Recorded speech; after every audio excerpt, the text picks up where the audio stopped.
اعوذ باللہ من الشیطان الرجیم، بسم اللہ الرحمن الرحیم، السلام علیکم رحمۃ اللہ وبرکاتہ۔ جیسا کہ کل بھی ہم نے سورہ نساء کا ترجمہ تفسیر بیان کیا تھا، جس میں ارشاد ربانی تھا کہ اے ایمان والو ہو جاؤ انصاف پہ قائم اور گواہی دینے والے۔ یا ایھا الذین آمنوا آمنوا باللہ ورسولہ والکتاب الذی نزل علی رسولہ والکتاب الذی انزل من قبل۔ اے ایمان والو یقین رکھو اللہ پر اور اس کے رسول پر اور اس کی کتاب پر جو اس نے نازل کی، اپنے رسول پر اور ان کتابوں پر جو نازل کی تھیں پہلے۔ سورہ نساء کی یہ آیات اہم ترین مضمون ہے کہ اے ایمان والو ایمان لاؤ اللہ پر، اس کے رسول پر، اس کی کتاب پر جو کہ اس نے نازل فرمائی ہے، اور اس کے رسول پر، اس کتابوں پر جو اس سے پہلے نازل فرمائی ہیں۔ ایمان ہے اقرار باللسان جو کہ تمہیں حاصل ہے، یعنی کہ زبان سے اقرار کرنا جو کہ تمہیں موروثی طور پہ ہی حاصل ہو گیا ہے۔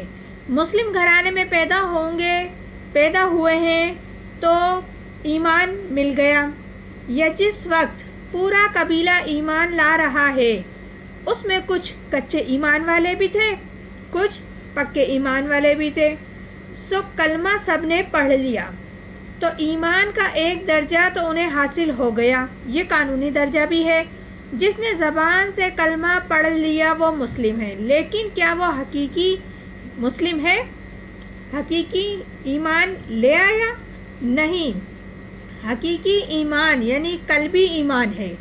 اللہ کہتا ہے ایمان لاؤ اللہ پر جیسا کہ ایمان لانے کا حق ہے، مانو رسولوں کو جیسا کہ ماننے کا ان کا حق ہے، اور یہ اس وقت ادا ہوگا جب اللہ اور اس کے رسول پر ایمان میں اچھے سے دل میں ایمان چھا جائے گا، سما جائے گا، گھپ جائے گا، جیسے کہ صحابہ اکرام کے لیے کہا جاتا ہے کہ اللہ تعالیٰ نے ایمان کو تمہارے دلوں کے نزدیک محبوب بنا دیا، یعنی کہ تمہارے دلوں میں جبس کر دیا۔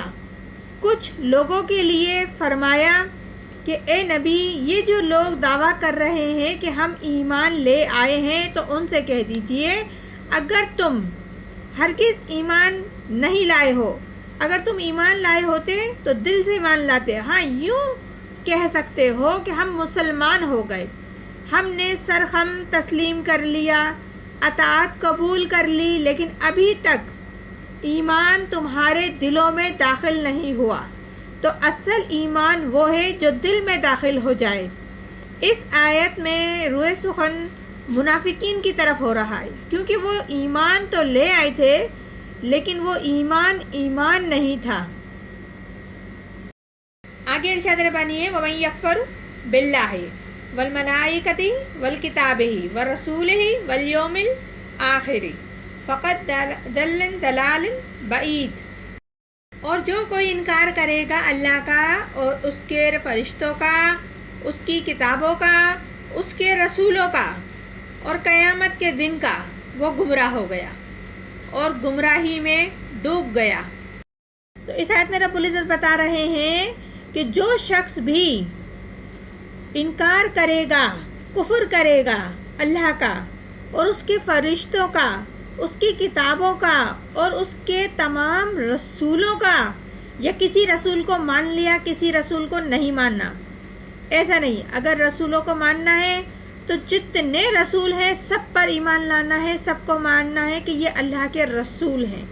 تو اسی طریقے سے کتاب جتنی آسمان سے نازل ہوئی ہیں سب پر ایمان لانا ہے، یہ اللہ کی کتاب ہے۔ ہاں ہماری کتاب آخری کتاب قیامت تک کے لیے کافی کتاب قرآن پاک ہے، اور قیامت کے دن کا یقین لانا، اور اس سے وہ انکار اگر کرتا ہے، قیامت کے دن سے وہ انکار کرتا ہے اور یقین نہیں لاتا تو وہ گمراہ ہو گیا، اسے کبھی ہدایت نہیں ملنے والی، اور وہ گمراہی میں بہت دور نکل گیا ہے، یعنی کہ وہ پیچھے پلٹ کے قطعی نہیں دیکھنے والا، وہ صرف آگے ہی آگے گمراہی میں بڑھے گا۔